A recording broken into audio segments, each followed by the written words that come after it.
Bonjour et bienvenue dans cette vidéo. Je vais vous présenter l'actualité du Barça aujourd'hui, en ce vendredi 15 décembre 2023. Si vous êtes nouveau sur la chaîne, ici je parle généralement de l'actualité du Barça. Donc n'hésite pas à t'abonner, et appuyer sur le bouton j'aime et un commentaire pour le référencement, et ainsi me soutenir. Voici mon compte TikTok, pour les intéressés. Merci, et commençons.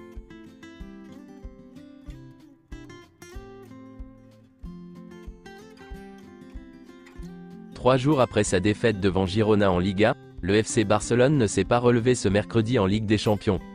Le FC Barcelone s'est incliné 3-2 ce mercredi soir, sur la pelouse d'Antwerp, en Ligue des Champions.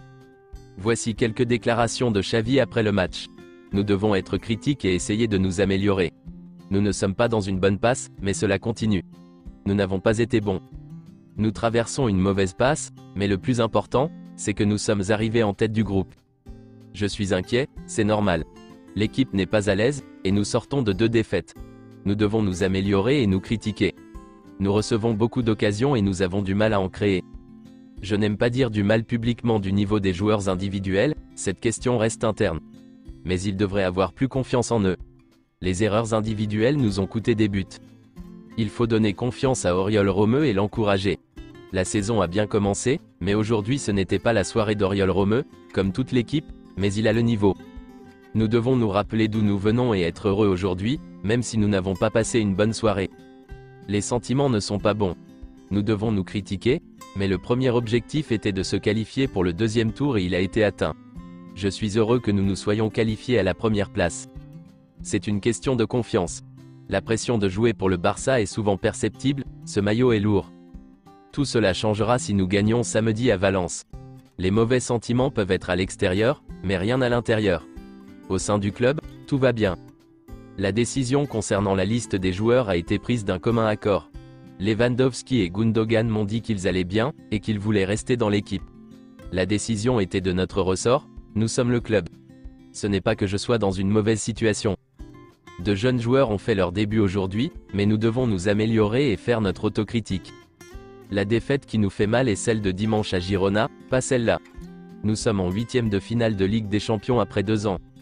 Je suis convaincu que l'équipe va s'améliorer, croyez-moi. Nous avons une finale samedi, contre Valence. Voici les adversaires possibles du FC Barcelone, en 8e de finale de la Ligue des Champions. Il y a Copenhague, le PSV, l'Inter Milan, la Lazio, le PSG, le RB Leipzig, et enfin Naples. Le RB Leipzig est l'équipe la plus susceptible d'attirer le FC Barcelone en 8e de finale de l'UEFA Champions League selon Big Data, avec une probabilité de 19,98%. Lamine Yamal est devenu le premier joueur de 16 ans de l'histoire de la Ligue des Champions, à délivrer une passe décisive dans la compétition. Lamine Yamal a été celui qui a récupéré le plus de ballons, 9 mercredi soir, et a essayé jusqu'au bout. C'était son 2e match complet avec la première équipe. Il a fait preuve de caractère, de fierté et de lucidité. L'une des remarques qui revient tout au long de la saison est que l'équipe a du mal à surmonter la première ligne de pression de l'adversaire. Mercredi soir, le Barça a de nouveau été vaincu sur ce plan face à un adversaire qui s'est montré beaucoup plus impliqué, et qui avait l'ambition de prendre les 3 points. Pour le 9e match de la saison, le 6e sur les 7 derniers, le Barça a encaissé le premier. En conséquence, les joueurs ont fait preuve de beaucoup d'imprécision. Après 24 minutes, ils avaient perdu 17 ballons, et étaient incapables d'enchaîner 3 passes d'affilée. 2 énormes erreurs d'Oriol Romeu, avec 2 mauvaises livraisons dans sa propre surface, ont conduit aux 2 premiers buts de l'Antwerp. Contre l'Antwerp, outre les erreurs individuelles, l'encadrement a relevé plusieurs lacunes. Le manque d'intensité dans les duels, la lenteur dans les passes, la séparation entre les lignes, et l'absence de soutien dans la sortie du ballon par l'arrière. Selon certaines informations, dans le vestiaire, Xavi n'a pas fait de discours, et le silence a régné. L'encadrement et les joueurs ont insisté sur l'importance de rester unis et de ne pas répandre le bruit, en commentant dans les interviews ce qui se dit dans les médias, et tout le monde a été prié de ne pas sortir de chez soi. Du côté du club, on n'a pas apprécié qu'après quelques défaites, l'équipe ait eu plusieurs jours de vacances, ou que la trêve de l'équipe nationale n'ait pas été mise à profit pour travailler davantage avec les joueurs qui restaient. C'est pourquoi ils considèrent que le moment est venu de se ressaisir et d'augmenter la charge de travail.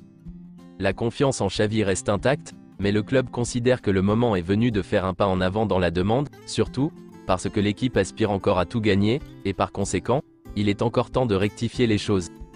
Le poste de Xavi n'est pas en danger. Joan Laporta maintient sa confiance à l'entraîneur pour le moment. Le club est très préoccupé par la dérive de l'équipe, mais il estime que l'entraîneur a le mérite de faire avancer les choses. Le Barça a déjà suffisamment soutenu publiquement Xavi, et il ne va pas le faire tous les jours. Le niveau de confiance n'a pas changé. Le club dit rien n'a changé avec Xavi, après la défaite de mercredi soir, mais la pression sur l'entraîneur existe. Selon Sport, certains membres du conseil d'administration du FC Barcelone ont émis des doutes sur Xavi, avant même la trêve internationale. Ils critiquent les résultats de l'équipe, les performances et les déclarations de l'entraîneur.